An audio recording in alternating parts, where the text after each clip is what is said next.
कुढ़नी उपचुनाव के रिजल्ट आ गए हैं और रिजल्ट आने के साथ साथ कई बातें अब चर्चा में होने लगी है। बिहार की राजनीति को अगर देखें तो कुढ़नी के चुनाव पर बहुत कुछ टिका हुआ था, ऐसा पहले से ही कहा जा रहा था। रिजल्ट में भारतीय जनता पार्टी की जीत हुई है और महागठबंधन की 7 पार्टियां भी भारतीय जनता पार्टी को जीत से रोक नहीं पाई हैं। नीतीश कुमार और तेजस्वी यादव की ये जोड़ी बार बार ये कह रही थी, दावा कर रही थी और इसके साथ साथ कई दौरे किए थे तेजस्वी यादव ने खुद, जिनके समीकरण की बहुत अच्छी वहाँ पकड़ थी। MY समीकरण और लवकुश समीकरण पूरी तरह से ध्वस्त हो गया है और अब ये बातें चर्चा में आ गई हैं कि आने वाले 2024 और 25 के चुनाव में इनका क्या होगा।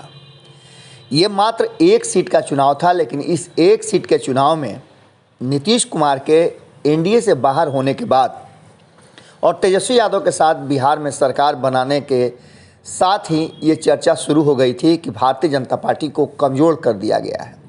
भारतीय जनता पार्टी बार बार ये दावा कर रही थी कि आने वाले 2024 और 25 में हम फतह करेंगे और नीतीश कुमार से छुटकारा मिलने के बाद अपना CM और डिप्टी CM बनाएंगे। अब ये चर्चा ज़ोरों से शुरू हो गई है कि कहीं ना कहीं नीतीश कुमार के साथ आने से तेजस्वी यादव का ग्राफ गिरा है। वहीं अब नीतीश कुमार और तेजस्वी यादव की कुर्सी जाने की स्थिति में है। भले ही दोनों जितना भी सरवाइव कर लें, लेकिन एक बात चर्चा में ज़बरदस्त है कि नीतीश कुमार के साथ आने की हड़बड़ी में तेजस्वी यादव ने अपना बना बनाया वोट बैंक कहीं ना कहीं खो दिया है। जातियों के आंकड़े को देखें और समीकरण को अगर ध्यान से देखा जाए तो कुढ़नी एक ऐसा क्षेत्र है जो हर जाति और हर समीकरण से बिल्कुल ओतप्रोत और बराबर है। ऐसी स्थिति में यहाँ कांटे की टक्कर तो होनी ही थी। पिछले चुनाव में भी आपने देखा कि 700 के आसपास मतों से जीत हार हुई और इस बार 3500-3600 मतों से जीत हार हुई है। अब इस बात को लेकर के दावे शुरू हो गए हैं कि किसने जिताया और किसके कारण हार हुई। इन सारी चर्चाओं से अलग एक चर्चा ज़बरदस्त ढंग से शुरू हो गई है कि अब भारतीय जनता पार्टी को चाहिए कि अपना CM और डिप्टी CM का चेहरा सामने लाए। इससे होगा क्या कि आने वाले 2024 और 25 के चुनाव में ये बात क्लियर हो जाएगी कि कौन CM और कौन डिप्टी CM बनेगा। नीतीश कुमार अपने चेहरे के दम पर ही पिछले 17-18 सालों से बिहार की गद्दी पर काबिज हैं और भारतीय जनता पार्टी उनके पीछे पीछे चलने के लिए मजबूर थी। जानकारों की माने तो भारतीय जनता पार्टी ने इस पर अपनी जो तलाश है, मंथन जो है वो शुरू कर चुकी है और ख़ास करके चिराग पासवान RCP सिंह के करीब आने के बाद कई रास्ते खुलते नज़र आ रहे हैं। एक तरफ जहां चिराग पासवान की टीम ने ये डिमांड किया है कि चिराग पासवान को आने वाले बिहार के भविष्य के रूप में सामने खड़ा करें। हमने आपको पहले ही बताया था कि ये कुढ़नी की लड़ाई जो है वो नीतीश वर्सेस भाजपा के साथ साथ तेजस्वी वर्सेस चिराग भी हो गई है। दोनों के वोट बैंक लगभग बराबर थे और ऐसी स्थिति में कौन जीतेगा वही आगे आने वाले बिहार को लीड करेगा, ये भी बातें हम कह रहे हैं।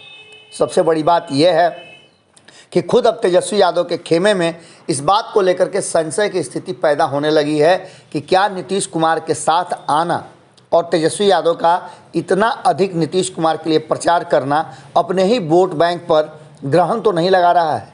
इन सारी बातों के बीच जहां एक तरफ लालू प्रसाद के बनाए हुए जो थिंक टैंक है वो अपना काम करना शुरू कर चुके हैं, वहीं आपको बताएं कि अब चिराग पासवान को लेकर के भी बहुत पॉजिटिव बातें होने लगी हैं और कहा यह जा रहा है कि 2025 में चिराग पासवान को भारतीय जनता पार्टी मुख्यमंत्री का चेहरा बना सकती है। इसके लिए आगे क्या रणनीति अपनाई जाएगी वो तो अलग बात है, लेकिन भारतीय जनता पार्टी के जितने भी चेहरे हैं उसमें कहा यह जा रहा है कि इस बार एक दलित को मुख्यमंत्री और सवर्ण के साथ साथ अति पिछड़े में से एक उप मुख्यमंत्री बनाने की जो स्थिति है या बनाने की जो कवायद है वो शुरू हो गई है। इस पर मंथन भी शुरू हो गया है। देखना होगा कि भारतीय जनता पार्टी इस पर किस तरह से आगे बढ़ती है या इस पर कितनी ज़्यादा मुहर लगाई जा सकती है।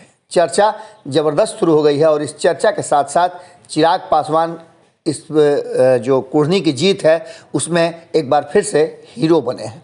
देखना होगा कि आगे आने वाली रणनीति में क्या कुछ निकल के सामने आता है, लेकिन चर्चा तो चिराग पासवान की ज़बरदस्त होने लगी है।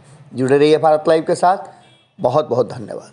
अगर ये वीडियो पसंद आई और वह बिहार के राजनीति और बिहारियत से सरोकार रखेनी तो सब्सक्राइब बटन दबा के चैनल के सब्सक्राइब कर ली। ओजे एगो घंटी बा, ओकरा बटन दबा देला से कुल सटीक और मारक खबर रुआ मुफ्त में मिल जाई। अगर रुआ पत्रकारिता के हमनी के नया प्रयोग में सहयोग कर चाहतानी तो ज्वाइन बटन दबा दी। पेटीएम नंबर नोट कर ली 9386816700। धन्यवाद।